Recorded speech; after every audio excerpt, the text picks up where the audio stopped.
அனைவருக்கும் நமஸ்காரம். ஸ்ரீ மகாபெரியவா சரணம். இன்றைய தினம் வெள்ளிக்கிழமை. இந்த நாள் மாலை நேரத்தில் நாம் செய்ய வேண்டிய மிக எளிமையான அற்புதமான பூஜை முறை.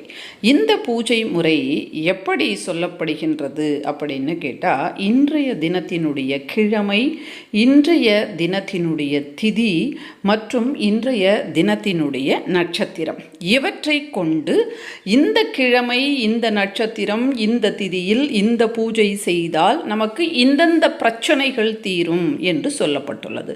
அந்த விதத்தில் இன்றைய தினம் நாம் செய்கின்ற இந்த பூஜையின் மூலம் நமக்கு அதாவது ராகு காலத்தில் செவ்வாய்க்கிழமை மற்றும் வெள்ளிக்கிழமையில் துர்க்கையை பூஜை செய்தால் எந்த பலன் கிடைக்குமோ அந்த பலன் இந்த பூஜையின் மூலமாக நமக்கு கிடைக்கும்.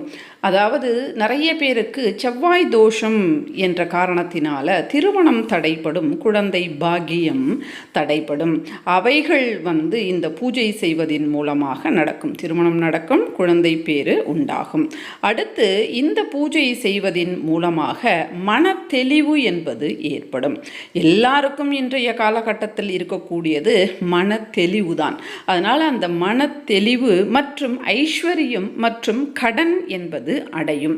இந்த பூஜை செய்தால் இத்தனை பிரச்சனைகளுக்கும் ஒரே பூஜை. என்ன பண்ணணும் அப்படின்னு கேட்டால், இன்றைய தின மாலை நேரத்தில் நாம் துர்க்கை இடத்துல தீபம் ஏற்ற வேண்டும். அது வீட்டில் ஏற்றலாம் அல்லது கோவிலையும் ஏற்றலாம்.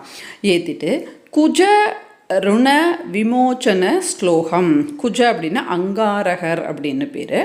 குஜ ருண விமோச்சன ஸ்லோகம், அதாவது ருணம் அப்படின்னா கடன் அப்படின்னு அர்த்தம்.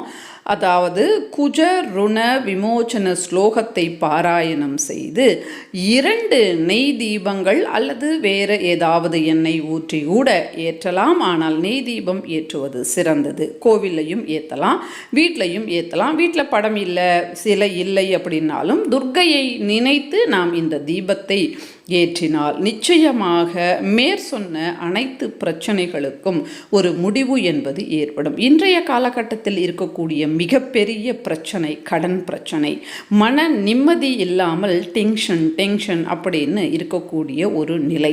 அந்த நிலையெல்லாம் மாறி கடன்கள் அடைந்து ஐஸ்வர்யம் என்பது மேலோங்கும் துர்க்கையினுடைய பரிபூர்ண அனுகிரகத்தினால். 2 தீபம் தானே, வீட்டிலேயே ஏற்றி நாம் ஓம் தும் துர்காயை நமஹா அல்லது ஓம் துர்காயை நமஹா அப்படின்னு ஒரு 21 முறை சொன்னால் போதுமானது. இன்றைய தின வழிபாட்டின் மூலமாக சிறப்பு ஏற்படும். நன்றி.